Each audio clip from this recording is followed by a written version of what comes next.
여러분 안녕하십니까. 코로나19 통합 뉴스를 시작합니다. 국정농단 사건으로 재판을 받아온 이재용 삼성전자 부회장이 파기환송심에서 징역 2년 6개월을 선고받고 법정 구속됐습니다. 재판부는 이 부회장이 박근혜 전 대통령의 요구에 편승해 적극적으로 뇌물을 제공했다며 실형 선고가 불가피하다고 밝혔습니다. 먼저 최유경 기자가 보도합니다. 지난 2017년 박근혜 전 대통령과 최서원 씨에게 뇌물을 건넨 혐의 등으로 기소돼 4년 가까이 재판을 받아온 이재용 삼성전자 부회장. 4년 만에 선고인데 신경 한 말씀 부탁드립니다. 서울고등법원은 이 부회장의 파기환송심에서 징역 2년 6개월을 선고하고 법정 구속했습니다. 구속 기소됐다가 항소심에서 집행유예로 풀려난 지 3년 만입니다. 재판부는 이 부회장이 박 전 대통령의 요구에 편승해 적극적으로 뇌물을 건넸다고 다시금 확인했습니다. 막연한 기대감이 아니라 경영권 승계 등 목적을 갖고 부정한 청탁을 했으므로 수동적 뇌물로 보기엔 무리가 있다는 판단입니다. 게다가 86억 원에 달하는 뇌물을 모두 회사 돈으로 대고 범행을 은폐하려 한 점 등을 볼 때 실형 선고와 법정 구속이 불가피하다고 밝혔습니다. 다만 횡령액이 전부 변제된 점, 현실적으로 대통령의 뇌물 요구를 거절하기 매우 어렵다는 점 등을 참작했다고 설명했습니다. 이에 따라 재판부는 징역 4년 이상을 선고하도록 권고한 양형 기준보다 더 낮은 형을 선고했습니다. 이 부회장 측은 유감을 밝혔습니다. 이 사건은 본질이 전 대통령의 직권남용으로 기업이 자유와 재산권을 침해당한 것입니다. 재판부의 판단은 유감이라고 생각합니다.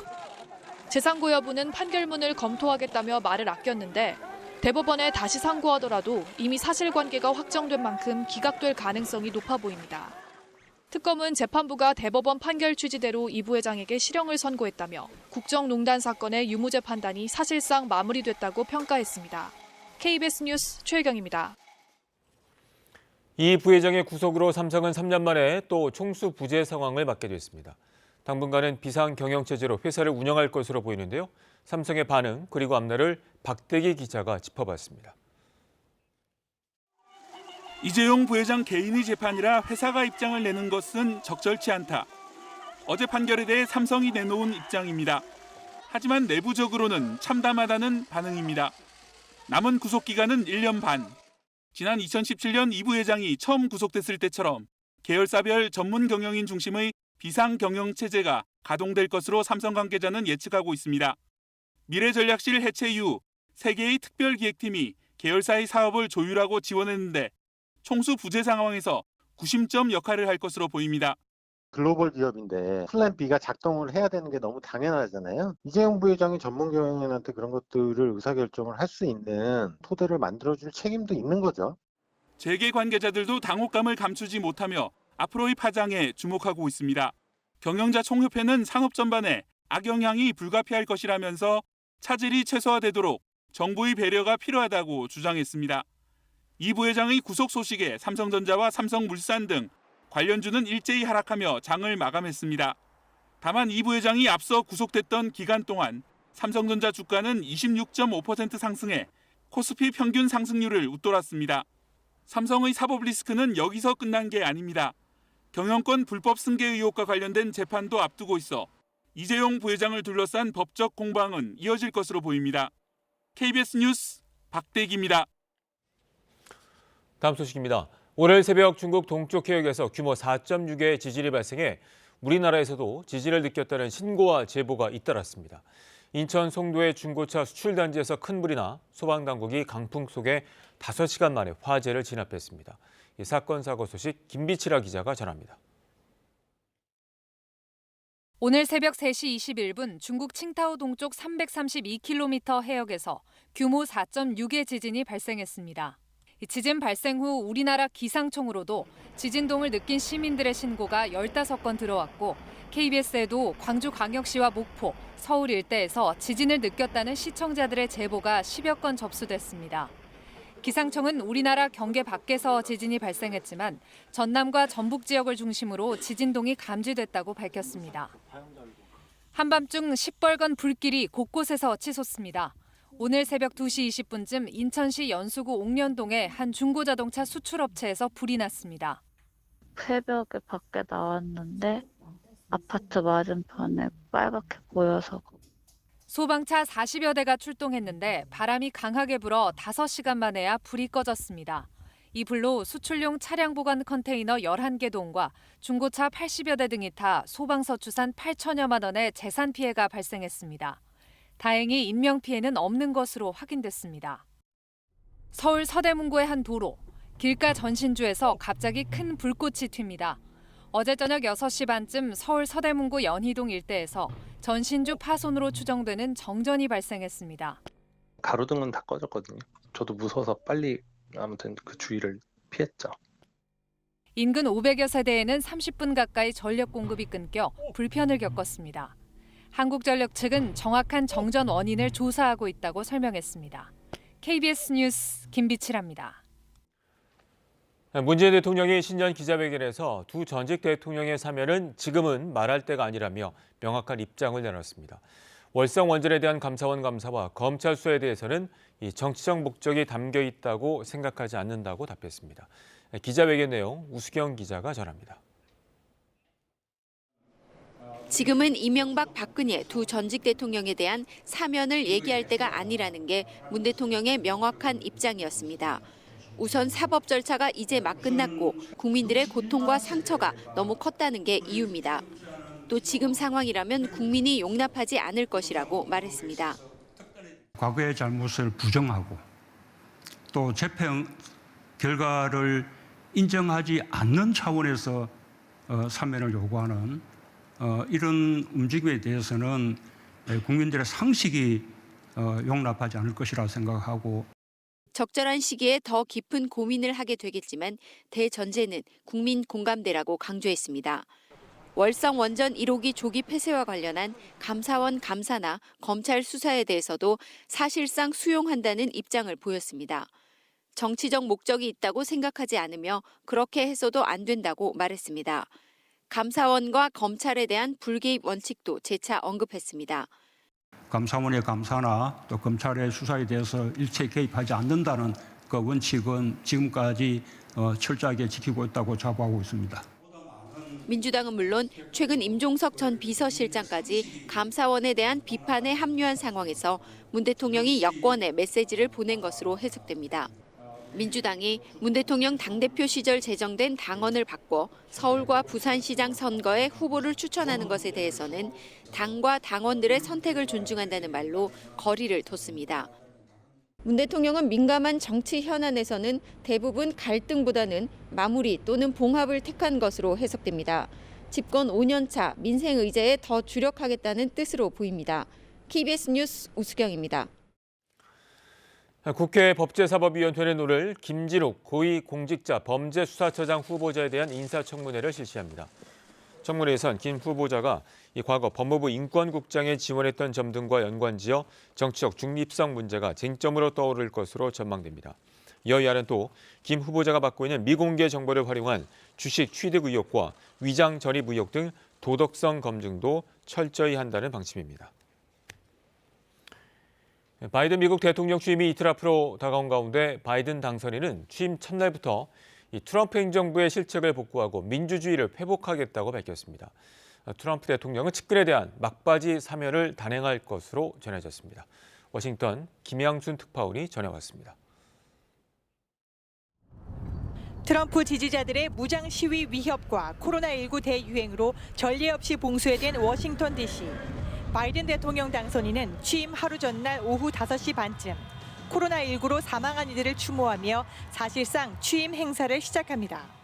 당일 오전 11시 반쯤 대통령과 부통령 당선인이 의사당에서 취임 선서를 하면 정오부터 공식적으로 미 대통령이 됩니다.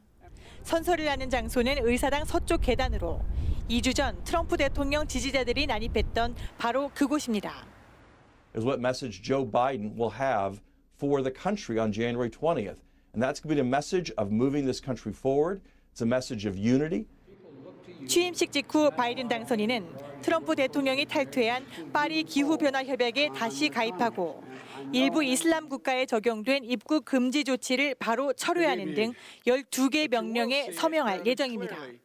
임기 막바지인 트럼프 대통령은 선거 불복 소송을 진행한 이른바 측근에 대해 대규모 사면을 단행할 예정입니다. 의사당 난입에 가담한 이들에 대해 사면 요구도 적지 않았던 것으로 드러났습니다. There are a lot of people urging the president to pardon folks who participated in defiling the Capitol, the rioters. I seek a pardon of these people would be wrong. I think it would destroy President Trump, and I hope we don't go down that road. 탄핵 심판 절차는 트럼프 대통령 임기가 끝나도 계속됩니다. 미국 하원의 펠로시 의장은 이번 주 중 하원에서 의결한 트럼프 대통령 탄핵을 상원에 제출하겠다고 밝혔습니다. 워싱턴에서 KBS 뉴스 김양순입니다. 방금 들어온 코로나19 소식 알아보겠습니다. 오늘 영치 기준 신규 확진자는 386명으로 집계됐습니다. 서울은 95명입니다. 취재기자 연결합니다. 자, 유리한 기자, 이틀째 300명대를 기록하고 있는데 신규 확진자 현황 전해주시죠. 네, 질병관리청 중앙방역대책본부는 오늘 0시 기준 코로나19 신규 확진자가 386명이라고 밝혔습니다. 국내 발생 351명, 해외 유입 35명입니다. 국내 발생 사례를 지역별로 살펴보면 서울 95명, 경기 128명, 인천 18명이고 부산 17명, 강원 16명 등입니다. 현재 위중증 환자는 335명이고 누적 사망자는 19명 늘어난 1283명입니다. 정세균 국무총리는 오늘 중앙재난안전대책본부 회의에서 그간 운영이 제한되었던 일부 시설이 어제 다시 문을 열면서 일상이 조금 회복됐다고 말했습니다. 하지만 최근 한 주간 집단 감염은 줄어든 대신 확진자 접촉에 의한 감염은 45%로 늘어나는 추세라고 밝혔습니다. 특히 가족과 지인, 직장 동료를 통해 전파되고 있다고 우려했는데요. 정 총리는 만약 의심 증상이 있다면 함께 사는 어린이와 어르신 등 노약자와 접촉을 피하고 서울시에서 시행 중인 가족 중 1인 선제검사 받기 등을 활용해 즉시 검사해달라고 말했습니다.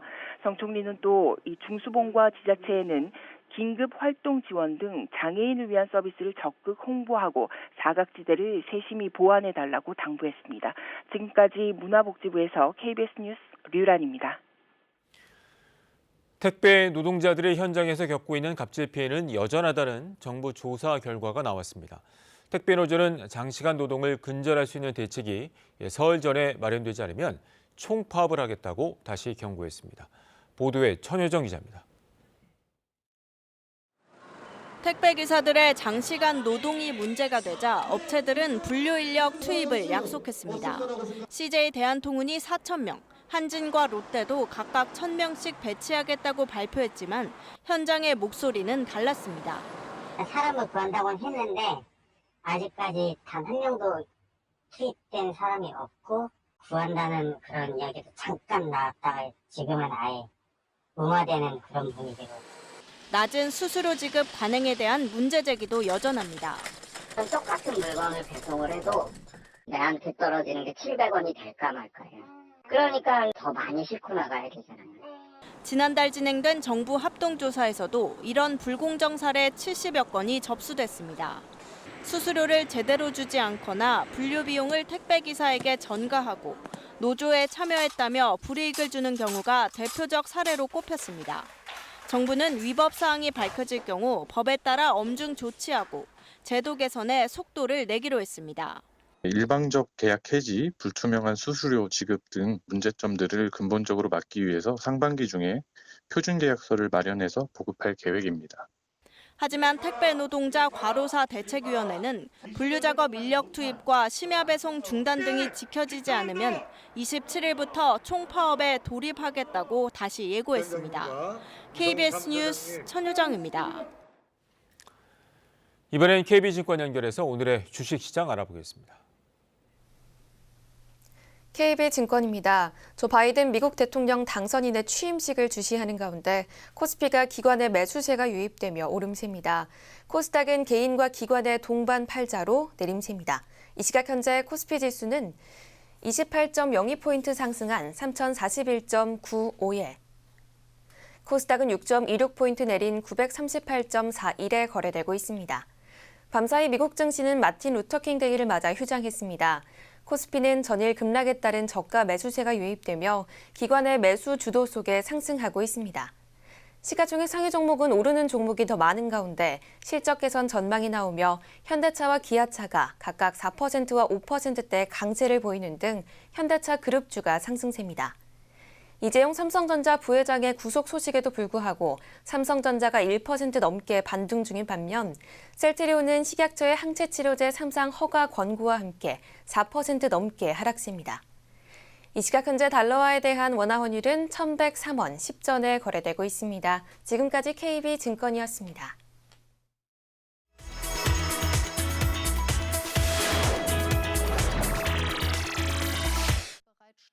코로나19의 확산으로 세계 곳곳에서 비대면 온라인 학습을 실시하고 있는데요.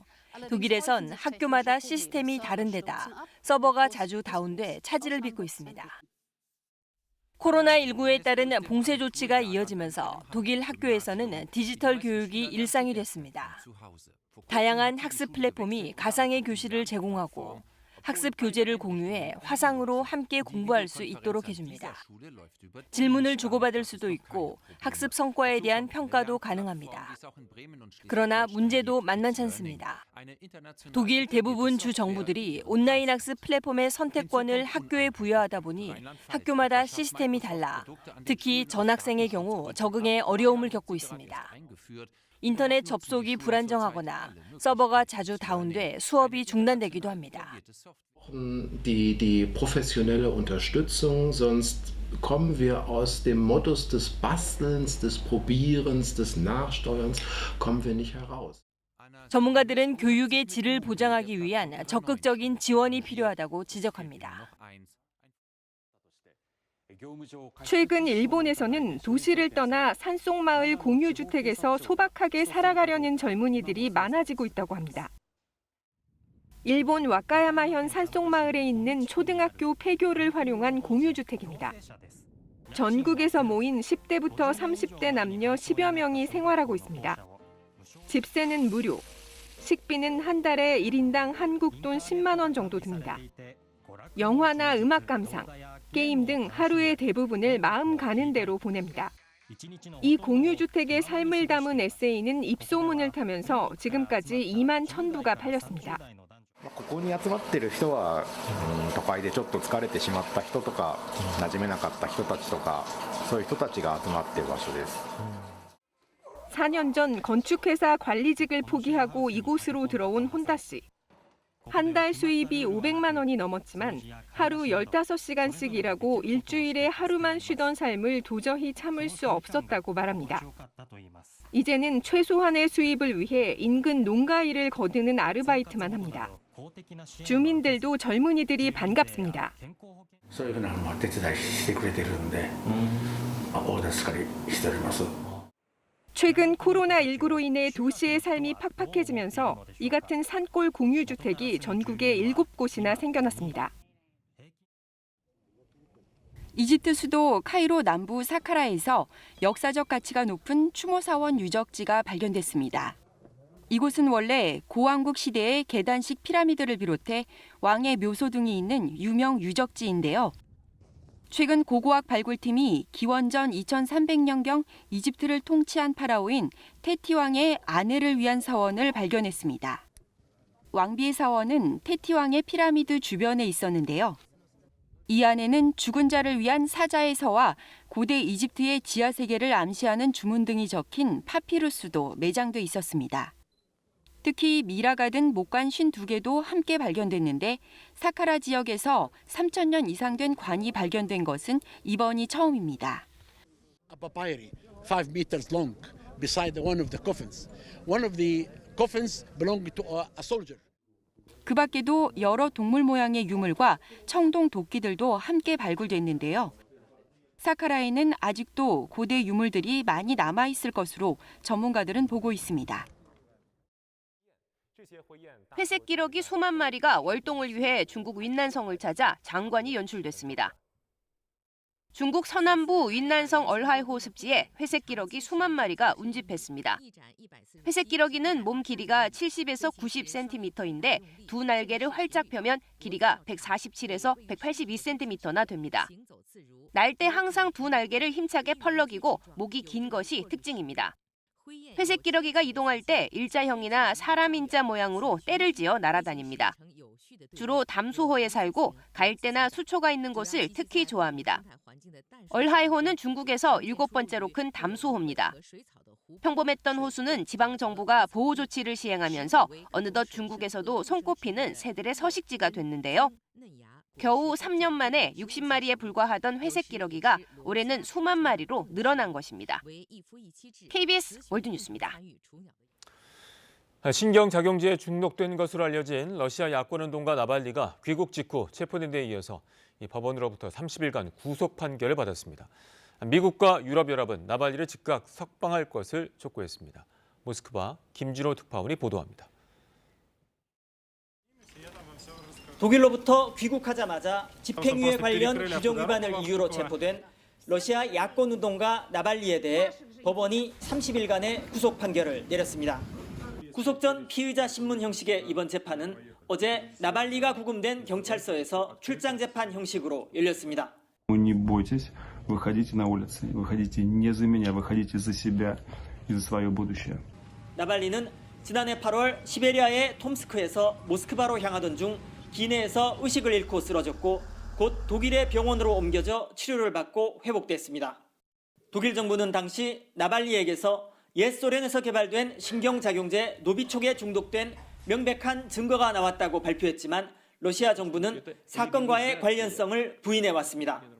러시아 연방형 집행국은 지난 2014년 나발리에 대한 횡령 혐의 재판에서 확정된 3년 6개월형의 집행유예를 실형으로 바꾸기 위한 소송을 최근 법원에 제기했습니다. 미국과 유럽연합 등은 성명을 통해 나발리의 석방을 촉구하고 나섰습니다. We are calling for immediate release of Mr. Navalny and detention of political opponents is unacceptable. 러시아는 이 같은 각국의 석방 요구에 대해 국제법을 존중하고 자국 이슈나 다루라고 반박했습니다. 모스크바에서 KBS 뉴스 김준호입니다. 훔친 굴착기로 현금 자동 인출기를 파손해 현금을 빼내려 한 30대 남성이 구속됐습니다. 자세한 내용 문준영 기자가 취재했습니다. 굴착기 한 대가 어둠을 뚫고 도로를 내달립니다. 굴착기가 향한 곳은 현금 자동 입출금기, ATM이 있는 서귀포시 표선면 성읍리의 한 식당. 굴착기가 도착하고 몇 분 뒤 이 기기는 산산조각납니다. 어떤 남자가 핸드폰 플래시를 비치면서 보고 다시 올라가서 한 번 더 타격하고 또 내려와서 다시 이제 핸드폰으로 불빛으로 비치면서 이렇게 뒤를 빙글빙글 하는 걸 봤죠. 현금 입출금기가 파손된 현장입니다. 범인은 현금을 빼내려고 시도했지만 실패하자 곧바로 도주했습니다. 서귀포경찰서는 CCTV 등을 분석해 12시간 만에 굴착기를 운전한 36살 남성을 검거하고 특수재물손괴 혐의 등으로 구속했습니다. 이 남성은 범행 현장에서 17km가량 떨어진 서귀포시 성산읍 시흥리에서 굴착기를 훔쳐 운전한 것으로 드러났습니다. 포크레인에서 다 아는 사람이 했다고밖에 이게 말이 안 됐죠. 가는 도중에 혹시나 어떤 물피 주고 인사사고라도 있을까 염려를 많이 했었죠, 사실. 경찰은 굴착기 운전 경력이 있는 남성이 인적이 드문 곳을 특정해 범행을 저지른 것으로 보고 계획 범행의 무게를 싣고 있습니다. 또 비 때문에 범행을 저지른 것으로 보고 정확한 범행 동기를 조사하고 있습니다. KBS 뉴스 문준영입니다. 멸종 위기종인 고니와 큰 기러기의 서식지인 낙동강 하구의 주탑 높이가 100m에 가까운 교량이 들어서는데요. 이 교량 높이 탓에 철새가 제대로 비행을 못하고 이 서식지 훼손까지 우려되고 있습니다. 이도훈 기자가 취재했습니다. 부산 강서구 대저동과 사상구 엄궁동을 잇는 총 길이 3km의 엄궁대교. 오는 2024년까지 3,400억 원이 투입됩니다. 지난해 11월 시공업체로 선정된 업체의 엄궁대교 설계안입니다. 주탑의 높이는 수면에서 97.5m. 각각 20m와 35m를 써낸 탈락한 다른 업체보다 최대 5배 높습니다. 이 높이의 주탑은 철새 비행에 큰 장애물입니다. 곤이나 큰 기러기의 최적 비행 고도는 36m, 엄궁대교 교각의 3분의 1 높이입니다. 특히 36m에 도달하기 위해선 4km 전부터 상승 비행을 해야 하는데 인근엔 이미 2개 다리가 있어 이마저도 불가능합니다. 100m를 높게 날기 위해서는 굉장히 많은 에너지를 소모를 할 수밖에 없습니다. 그러면은 에너지를 많이 쓴다는 것은 겨울철에 제대로 살 수가 없다는 얘기가 되거든요. 낙동강 문화재 보호구역 안에 다리 10개 중 가장 높은 곳도 65m입니다. 100m 높이 대교는 이례적입니다. 이 대교는 엄궁대교와 다르게 조류의 자유로운 이동을 위해 높은 가로등도 설치하지 않았고 교각의 높이를 15m 미만으로 제한해 설치했습니다. 부산시는 설계평가 항목 중 가장 배점이 높은 토목 구조평가에서 97.5m 교각을 두고 철새의 이동을 고려했다며 선정업체에 높은 점수를 줬습니다. 엄궁동 쪽으로 치우치게 붓게 지금 4단계 최주탄 높이를 이제 위치를 정했거든요. 그 이유가 철새의 영향을 최소한 이제 줄이고 그럼에도 불구하고 이제 그 경관성이라든지 이런 걸 좀 확보하기 위해서. 세계적인 철새 도래지인 낙동강 하구. 천년기념물 큰고니는 서식 환경 악화 등으로 한 해 3,000마리에서 이제 1,000마리 남짓만 이곳을 찾고 있습니다. KBS 뉴스 이도은입니다. 잠시 움츠러들었던 동장군이 다시 심수를 부리고 있습니다. 오늘 아침 중부 내륙과 경북 북부 지역에 한파 경보와 주의보가 내려진 가운데 서울이 영하 11.6도, 제천이 영하 20.2도 등 어제와 비교하면 10도 이상 낮은 곳도 있습니다. 여기에 차가운 바람이 불어 체감온도를 끌어내리며 실제 더 춥게 느껴졌는데요. 하지만 이번 추위 길게 가진 않습니다. 내일 낮부터 전국의 영상권으로 기온이 큰 폭으로 오르며 금세 풀리겠습니다. 오늘 고기압의 영향으로 전국적으로 맑은 날씨를 보이겠습니다. 계속 눈이 내리지 않은 동해안 지방에는 건조주의보가 이어지겠습니다. 오늘은 낮에도 서울과 철원이 영하 2도 등 영하의 추위가 이어지겠습니다. 강추위 속에 어제 눈이 내린 지역에서는 쌓인 눈이 얼어붙어 빙판길이 만들어진 곳이 많습니다. 교통안전은 물론이고 보행자 안전에도 신경 쓰셔야겠습니다. 바다의 물결은 풍랑주의보가 발효 중인 서해 남부 먼바다와 제주 남쪽 먼바다, 동해 먼바다에서 3.5에서 4m까지 매우 높게 일겠습니다. 당분간 비나 눈 소식이 잦습니다. 목요일과 금요일에는 전국에, 토요일에는 강원 영동과 남부지방에, 일요일에는 강원 영동과 충청 이남지방에 비나 눈 소식이 있습니다. 날씨 전해드렸습니다. 코로나19 통합 뉴스를 마칩니다. 고맙습니다.